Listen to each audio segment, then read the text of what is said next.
Hello everyone, আসসালামু আলাইকুম। Welcome back to my another recipe. কেমন আছেন আপনারা সবাই? আশা করি ভালো আছেন, আমিও ভালো আছি। আজকে তো দেখে বুঝতেই পারছেন বাচ্চাদের মোস্ট ফেভারিট চকলেট বিস্কিটের রেসিপি নিয়ে এসেছি আজকে আমি। বাচ্চারা কিন্তু এই বিস্কিটটা খেতে খুবই পছন্দ করে। তাহলে চলুন দেখা যাক এই রেসিপিটা আমি কিভাবে বানিয়েছি। এই চকলেট বিস্কিট বানানোর জন্য আমি এখানে নিয়ে নিয়েছি একটা ডিম, আর এই ডিমটাকে একটা চামচের সাহায্যে খুব ভালো মতো করে ফেটে নিব।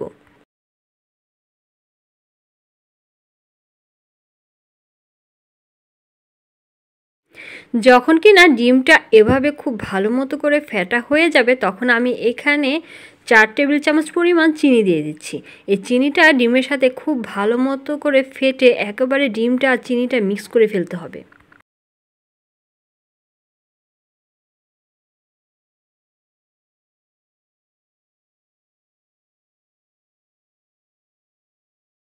এরপর এখানে আমি 3 টেবিল চামচ পরিমাণ সয়াবিন তেল দিচ্ছি। আপনারা এখানে চাইলে বাটার ইউজ করতে পারেন, কিন্তু ঘি কিন্তু ইউজ করা যাবে না, কারণ ঘিটা ইউজ করলে চকলেট কেকে যে চকলেটের যে একটা স্মেল আসে সেটা কিন্তু আসবে না, নষ্ট হয়ে যাবে।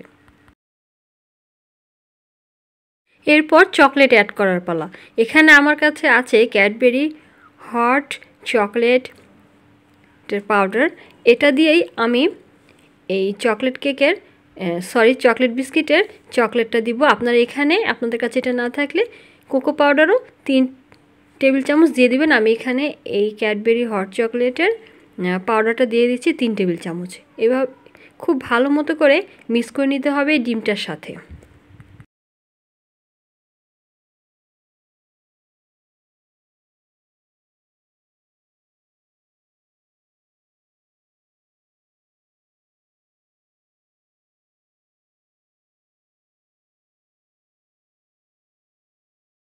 এরপর এখানে 1.5 চা চামচ পরিমাণ দিয়ে দিয়েছি আমি বেকিং পাউডার।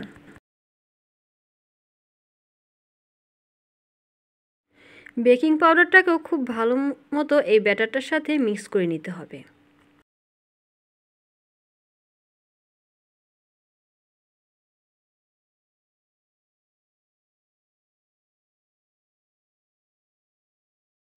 এরপর এখানে দিয়ে দিচ্ছি আমি 1 চিমটির পরিমাণ লবণ, একটু স্বাদের জন্য, কারণ লবণ ছাড়া কিন্তু কোনো কিছুরই টেস্ট পাওয়া যায় না।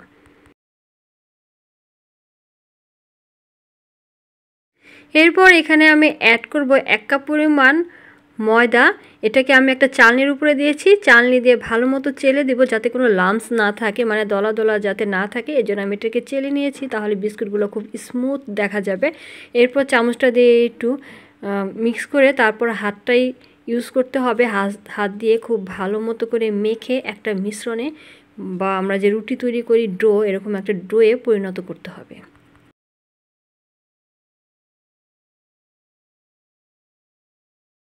এভাবে করে মাখানোর পর হাতে কিন্তু একটু লেগে যাবে, তখন আমি 1 টেবিল চামচ অয়েল দিয়ে এটাকে মাখিয়ে নিব, তাহলে আর হাতে লাগবে না।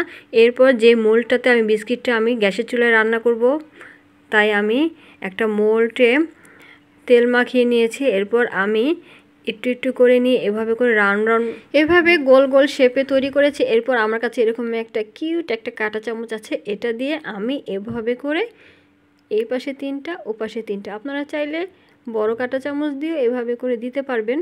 আমার কাছে ছোট ছিল, তাই আমি এভাবে করে এই পাশে 3টা এভাবে করে একটা ডিজাইন করে নিয়েছি। যে কোনো ডিজাইন আপনাদের পছন্দ মতো আপনারা দিয়ে নেবেন। ভিতরে একটা আঙুল দিয়ে চাপ দিলেও কিন্তু একটা সুন্দর একটা ডিজাইন হয়ে যায়। বিভিন্ন আপনার পছন্দ মতো একটা ডিজাইন দিয়ে দিবেন এখানে।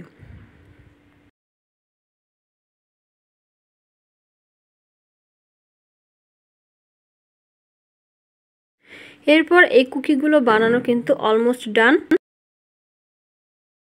এরপর এই পাতিলটাতে আমি এটাকে বেক করব, তাই একটা স্টিলের পাতিল আগে থেকে গরম করতে দিয়েছি। এর মধ্যে একটা স্ট্যান্ড দিয়ে বসিয়ে দিলাম। এরপর ঢাকনা দিয়ে ঢেকে একটু কুকি যে মাখিয়েছিলাম এই কুকিটা একটু দিয়ে দিয়েছি। 3টা ফুটা ছিল, ফুটাগুলো বন্ধ করে 15 মিনিট বেক করেছি। এরপর এভাবে করে রেডি হয়ে গেছে। এরপর আমি আরেকটা ডিজাইন করেছিলাম, এভাবে করে ওভাল শেপ দিয়ে এভাবে করে লম্বা লম্বা করে 3টা করে কাঁটা চামচ দিয়ে দাগ দিয়ে দিয়েছি। সেম প্রসেসে আমি এই বিস্কিটগুলো রেডি করে নিয়েছি।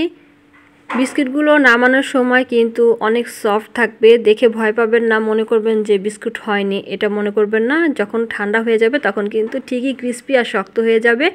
এরকম দেখতে সুন্দর আর খুবই মচমচা ছিল বিস্কুটগুলো।